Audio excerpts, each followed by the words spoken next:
I had a feeling 2025 would be an amazing year for RTS games, but if someone told me I would start it by actually enjoying a tower defense game, I would have laughed them out of the conversation, because I'm simply not a fan of such gameplay. But now, after playing hours of Idun Frontline Survival and its single player campaign following its story and characters, I have changed my mind. Sure, you still won't hear me saying I love such games, but this developer team just showed me there is more to this subgenre than I ever expected to see or experience. Your loud entrance started a hornet's nest, Prime Representative. Also, by having an actual story, lore, multiple voiced characters, conversations, briefings and debriefings, it was much easier to get drawn into the game and its world, and that is exactly why I keep repeating that RTS games simply have to have a solid single-player campaign experience right out of the gate, to keep players engaged as they learn how to play and start to appreciate the gameplay.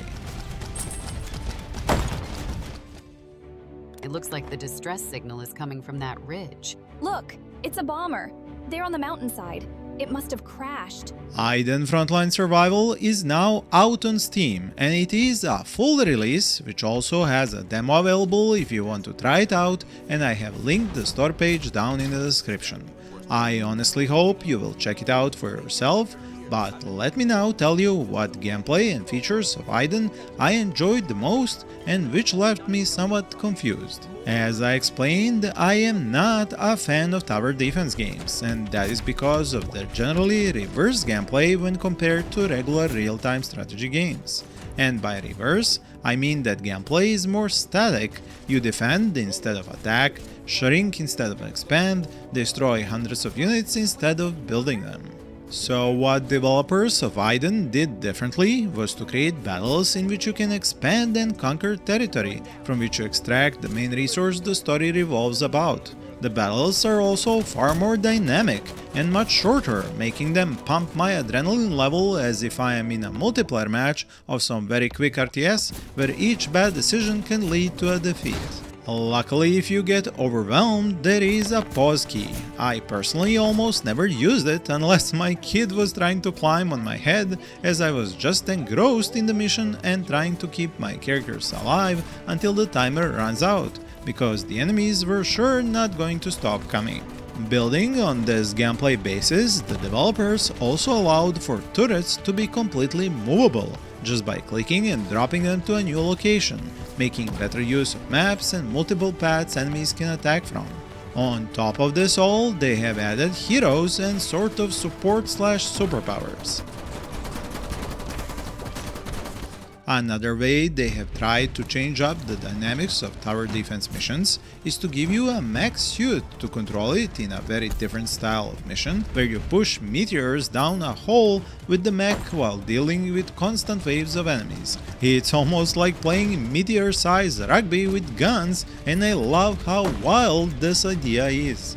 There is also a whole other side to the gameplay, with a special pre- and post-mission layer where you have the full planet shown to you with locations for missions, and here you can choose to replay missions to gain extra rewards you might have missed on your first attempt. Then you have a base you develop in between these missions, tech research and upgrading of heroes and your equipment, but I will talk about that in more detail a bit later in the video.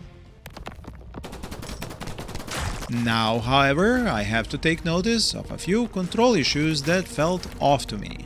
First of these is that when you move turrets, it feels like moving chess pieces across the board with no penalty whatsoever, while your heroes actually have to traverse the terrain and follow movement paths. Those two systems existing in the same game simply felt at odds in my mind. But what really rubbed me the wrong way was how mid-mission boosts and upgrades would be dropped from the sky into the middle of the battlefield in those flashy containers, but all I had to do was press a key or click on them to activate them and teleport their contents into my toolbar. The whole process just felt unnecessary until I noticed that there was a mid-mission upgrade to have them deal explosive damage on landing. This did help to make them fit better in the gameplay, but I still didn't quite like them. It took me a few minutes before I figured out that this system is borrowed from phones and tablets, and this makes sense as the main developer who worked in the AAA gaming industry for 14 years, including working on the Battlefield franchise, made games for mobile devices too. This is when Idun Frontline Survival clicked in my brain and finally fit in properly. This reminded me of watching my kid a few years ago trying to push a square peg through a triangle-shaped hole, a classic child development toy. For me, the game was the square and my brain was the triangle hole. When I finally expanded my mind to fit the square-sized game, everything made much more sense and I was able to enjoy the game as it was designed. That said, I would prefer it if the developers worked on these elements, since it is a PC game, and found a way to remove those tail ends of touchscreen gameplay design. Just my honest suggestion, which I think would make more players want to try it out. I would also like to read your thoughts on this issue and your impressions of the game down in the comments. Now about those other gameplay elements I mentioned. As the story progresses and missions are completed, you earn all sorts of materials, unlock new heroes, and improve your base, which is a space station in orbit of planet Idun. There are several rooms you add to the station and can expand it further with the aim to fit your dropship, factory, hero living quarters, and all the other management aspects. This is also the place where you bring up your many different types of salvaged resources and use them to upgrade heroes, turrets, super weapons, or your dropship support powers. Your heroes are also your characters, so losing them is a defeat condition in each mission. And to keep them alive in ever harder missions, you have to spend resources to improve their stats and abilities. This is done through the living quarters on your space station / base HQ in between missions, and you can give them more health, higher fire rate for their weapons, increase their movement speed, damage, but also unlock an actual tank. The factory room is where you get to unlock a lot more stuff, like new turrets, upgrade those you already have access to with higher fire rate, aim speed, and simply to have more of them at the start of each mission. This is the place where you can also spend a lot of resources to increase the size of your space station or speed up the drills that you protect during each mission. Faster drilling means faster unlocking of in-mission rewards and buffs. The third room is the Hangar, where you upgrade your dropship with more capacity so you can transport more gear and heroes to each battlefield. It is also where your bomber is located, and it becomes necessary to improve its capabilities for later missions, as well as to get the tank, mech, and extra soldiers. In the same room, you get to increase the lethality of your support and super weapons, like the missile, mines, healing, soldier dropships, and skygun. These are all very easy to deploy on the battlefield at the press of a single key and just manual targeting on the screen. They do help a lot, but are also limited, have cooldowns or rearming periods, and are more of a band-aid aid rather than a game changer, which is actually just how I like them, meaning you still have to be a good strategist with your ground forces and understand both your turret's capabilities and the enemy's stats to protect the all-important drills. Hey, sleeping is one of my great talents. I can do it with my eyes closed. Can we please try to keep this channel dad joke free? I have noticed in some of the feedback given by different players that they didn't like the game's voice acting, but this has been addressed by the developers.